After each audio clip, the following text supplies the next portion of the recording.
Hello, everyone, and welcome back to Stir the Coco. We have a great show for you today.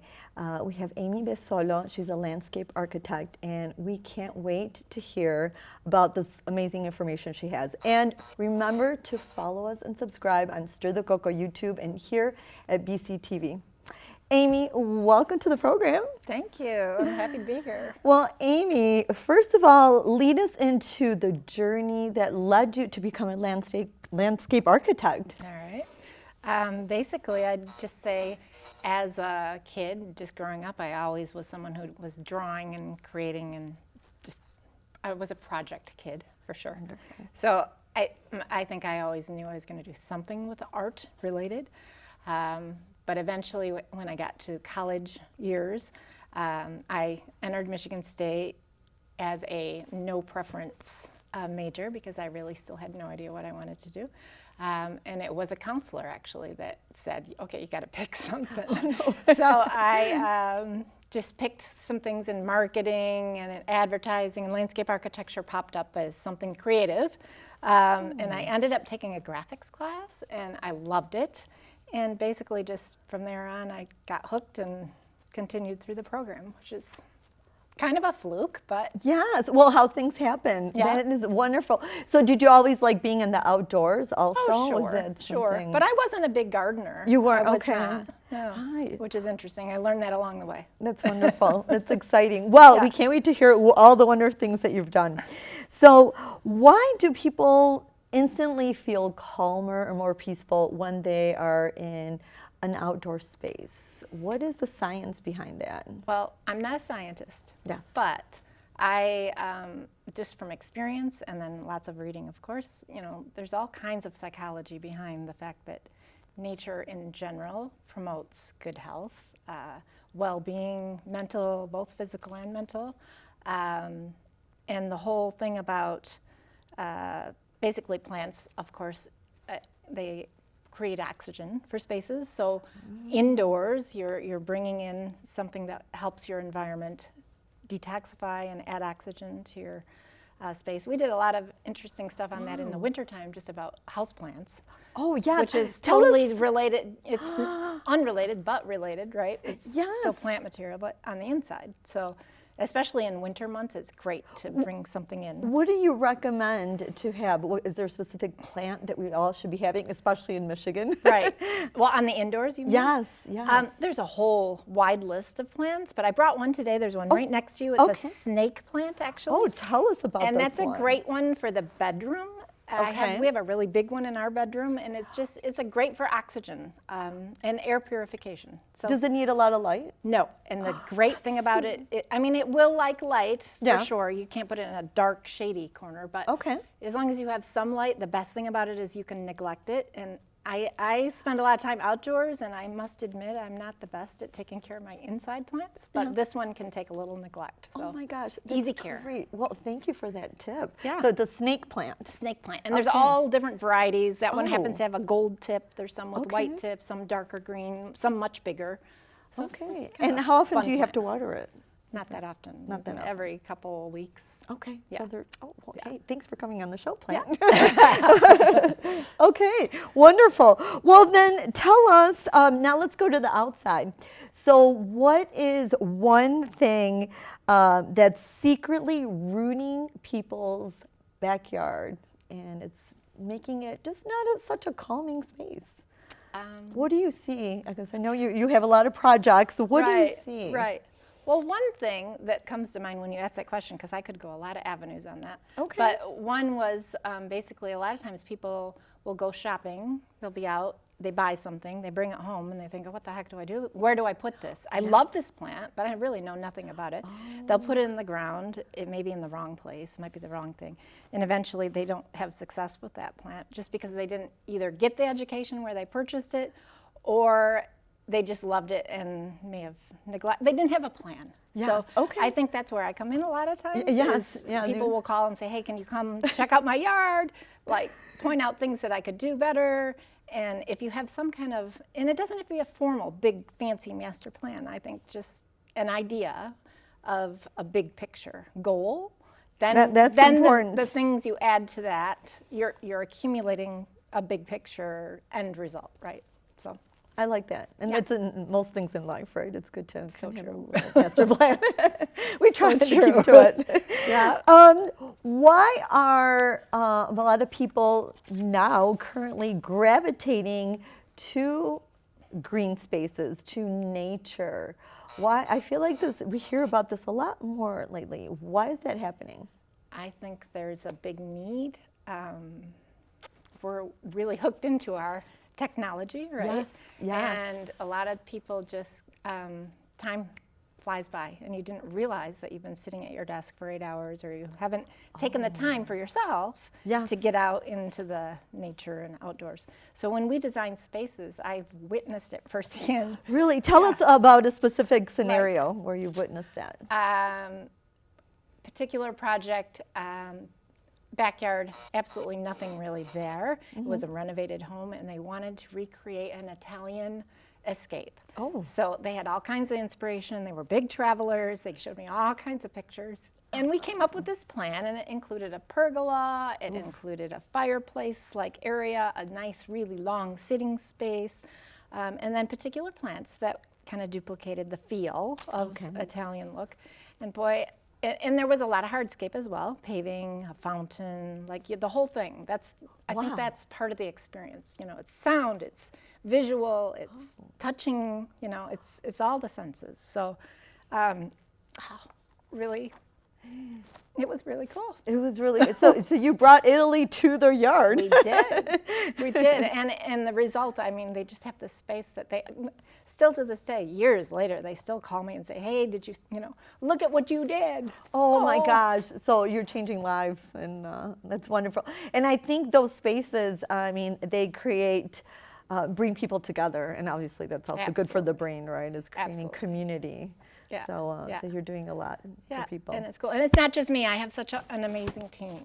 So yes, and you work with an amazing company, right? Yeah. Goldner Walsh. We're in Pontiac. That's wonderful. And it is a magical place. We are at the Goldner Walsh Center, and this is Nicholas, and he is going to tell us why plants are such a valuable thing for our cognitive well-being. Nicholas, tell us. Welcome. Yeah, absolutely. It's so lovely to be here. So I did my Bachelor of Science in Plant Biology at MSU, and a lot of my research in extracurriculars on top of my normal classwork was through ecological restoration tactics, as well as how they couple with traditional landscaping practices. And a lot of the conclusions that I came to when I was doing my research was that gardening is more than just stewardship of the natural world. It is about creating a third space. It is creating a sacred and liminal space for people to enter, to revive their connection with the ground, with the earth.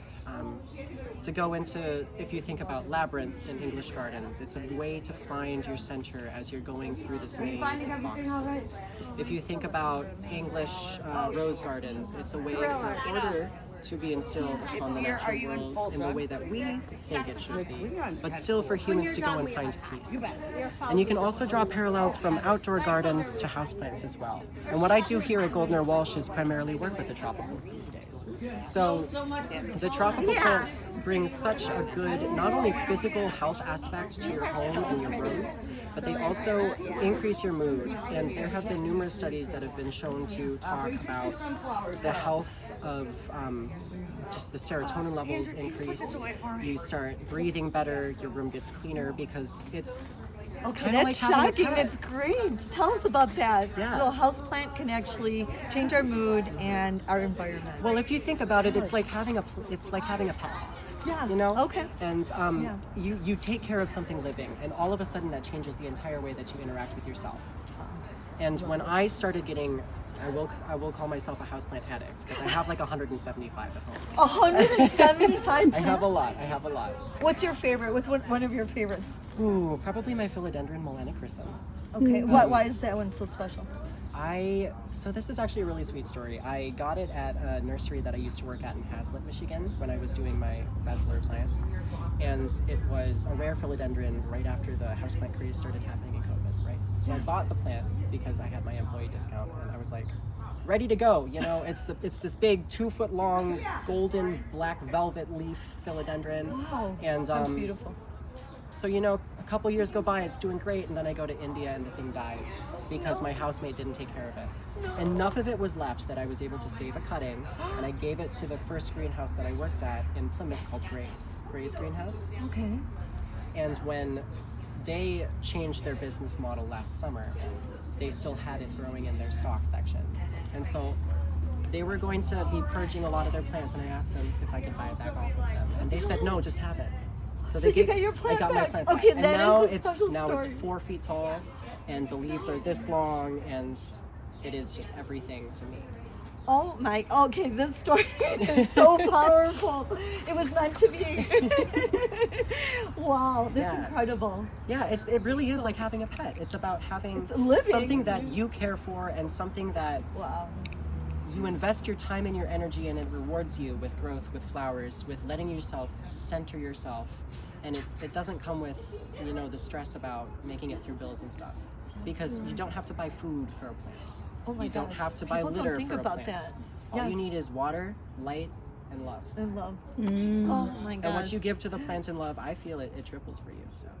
So, I mean, the energy you must feel every morning with your 100+ plants. Oh my God, is it's incredible. amazing. I'm so But I have a blessed to live question. in a room like To that. water all those plants, like, does it take hours? Like, what's the schedule of doing something like that? I just kind of, whenever I get home from work, I assess what needs to be done and I do it. Really? Yeah. After a while, having so many plants, you'll get used to what needs what when. Wow. So it is. Well, I mean, this is like the best work environment. It is. This is probably the most fun, the most rewarding, and the most caring place that I've ever worked at in my life. So. It's calming. I mean, talk about reducing stress. This is a great place. I feel like I have to come by once in a while. and Yes, just chill. you've got to come back. Well, Nicholas, I appreciate your time. I know you're super busy because it's a busy worries. time right now. I'm always here. happy to chat. But this was like so special. And It was my thank pleasure. you so much. And this is Nicholas for helped having me with my look at all my beautiful plants. We're So- making gorgeous porch pots today. Yes, he is magic. So thank you, Nicholas, for You're your more time. than welcome. Appreciate it. Have a great night, y'all. Thank you. Bye-bye. Everyone needs to go check it. Literally magical. My friend and I were the last ones to leave at an event. Yeah, that's very true. So, yes. It is a magical space, It I is would magical. say. We're one of the oldest running businesses in Oakland County. Wow. Goldner Walsh has been in business since 1953, and Al Goldner was the founder. And he actually He had started. a plant, right? A specific plant? Yeah, he was very famous for a lot of things that he brought in, but daylilies in particular, he bred and hybridized and, all around the area. But he started his company in Southfield, actually, in a little tiny shop on Telegraph Road. It's a Popeyes now. Oh, wow. And then he moved to the space that's now Goldner Walsh. Oh, okay, that was the second Yeah, space. in, I'm going to make sure I have the date right, because I don't want to say it wrong. Yeah, established 53 and 73 years in business, right? Wow, And then 73 we years. moved, or he moved in 1980 to that spot where we are in Pontiac. And then there was a change of ownership, Tim and Jim, in 1988. And we are now presently in a really exciting time because we have one more new owner, Yes, I Yeah. got to meet him. Andrew Brackens Yes. and family. Andrew, yes. Yeah, so they've taken over and are continuing the legacy. So Well, I mean, Exciting times. It's exciting times for something that's very important. And one of the things also, people are curious, what is biophilic?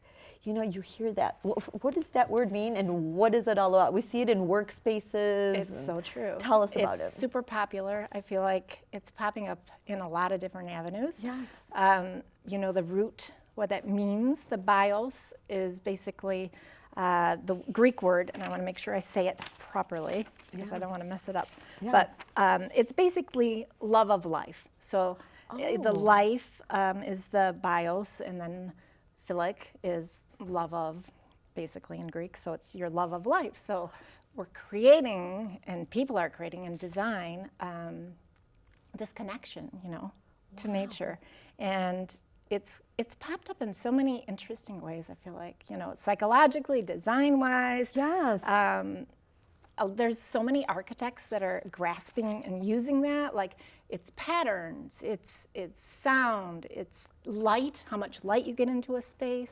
I've seen a lot of architects use it in apartments, hotels, restaurants, like. And it's all different It's kinds of just- plants? It's not necessarily Or just no? the physical plant, but Yeah. it's the pattern of the plant, like the leaves, like that you bring Oh. into your home, the texture, the natural elements, like using wood and natural products. Okay, a stone or? Stone, yeah, all those things play into it, and it just creates. You're replicating outdoors and bringing that in. So That's, I think that's just fascinating. Yeah. And, you spoke earlier, do you think that, our brains have been a little bit rewired? We've been on so much technology Right. that it's our brain is kind of craving I think so. nature, outdoor spaces or bringing them in? Yeah, I think that's why.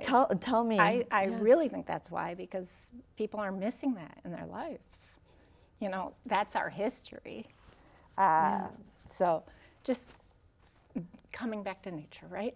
Coming back to Sounds- nature. Sounds Yes. pretty basic, And what but- things can nature bring to us, you think? What does it contribute to our well-being? Oh, certainly. Well, I'm sure you've read all the psychology stuff, but ADHD, lower stress, cortisol levels, all those things are definitely influenced by your surroundings and the calmness that you can create in your own space, right? Wow. So Yes. yeah, I think it's pretty big. Absolutely. We have to prioritize that. So if, someone only had $100 Yeah. to make their outdoor space feel happier and more peaceful, what would you recommend they do with the $100? $100, not a lot. Yes. But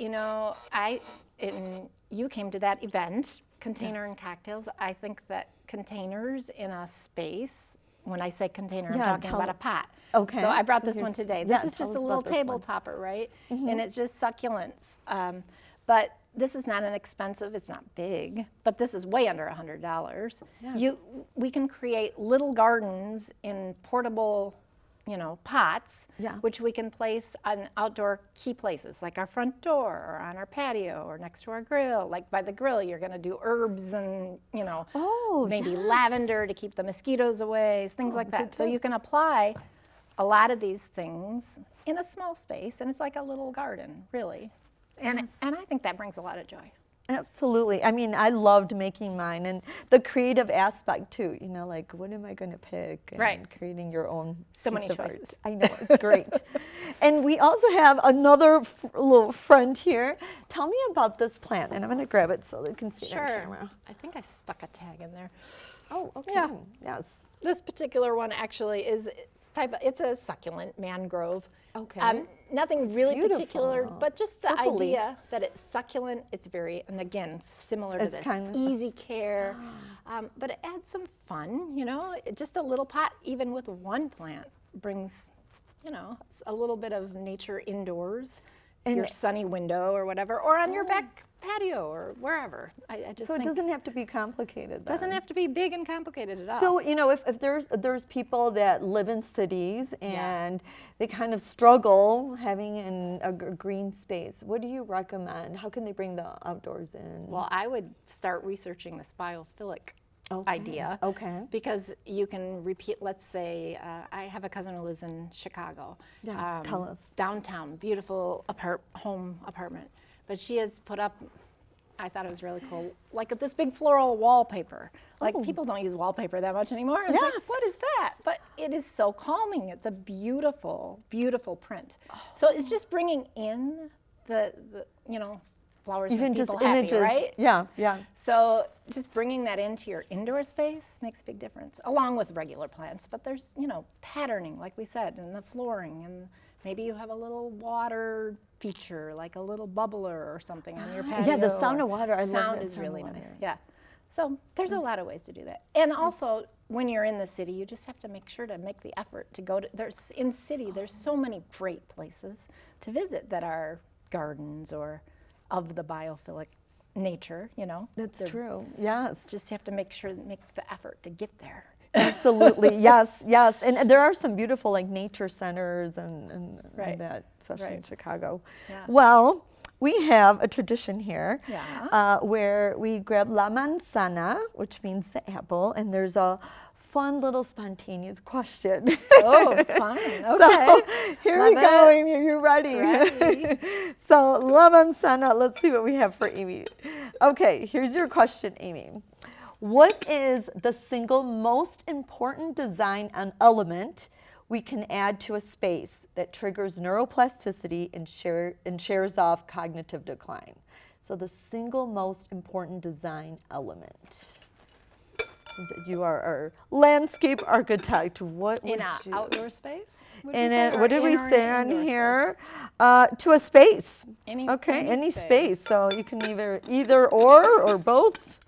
What do you think would be an important one that you would recommend for someone to? Well, you just have to See. bring in a plant. It's pretty basic. Okay. If I have to pick out an element, Yes. green. Okay. Whether it's the color, whether it's a plant, whether it's in the paint color or the cabinet or your dishes, like it can go as far as Wow. way beyond just the physical structure. What does green do to? It's a growing color, right? So I think that's what they always say, even like in feng shui, you do all that Yes, stuff. yes, I've heard of So work on feng it's just shui. definitely a growing color, so something that you want to promote or get better at. I think it's a nice calming color to put into a space. Yeah. Wonderful. Well, that's a great tip. Well, I think everyone's going to be excited, especially now that the, weather is turning finally, and summer. this is yes. So this really helps a lot of our guests. I did have a question also from a guest. They're like, what herbs do you recommend that are easy, yeah. and that you should be growing? Because a lot of people like to add that to their barbecue meals. Absolutely. So what do you recommend? I always have basil, thyme, rosemary, parsley. I have a lot, but probably those for sure. I use them all. Basil is my number one. Is your number one? Number one. And mint. Some type of mint, but always put your mint in a pot, because if you put it in the ground, it spreads like wildfire, and you don't want that. Oh, that'd be Always a in a surprise pot. for people. Always in a pot. And there's some really fun mints, like grapefruit and strawberry mint. Oh, like they're great really? for teas or in a cocktail. Yeah. Oh. Shaker, Oh my Yeah, gosh. yeah. Okay, so they should be exploring. Definitely. the Definitely. herbs. Yeah. And Okay. if mosquitoes, you definitely do something like lavender is a great one to add to the There's mix. French and English lavender. Is that Yeah, right? any of Does them it work. matter? Nah. Okay. Whatever looks good. Okay. Whatever makes you happy. Whatever. Okay, that's important, right? Right. Stir our cocoa. Well, thank you so much for being on the show, You're Amy, welcome. and Thanks thank you for for asking bringing all me. these beautiful things to show us. And and everyone needs to go check her out. Golden Walsh. Golden Walsh. Thank you. All right. Thank you, everyone. Adios.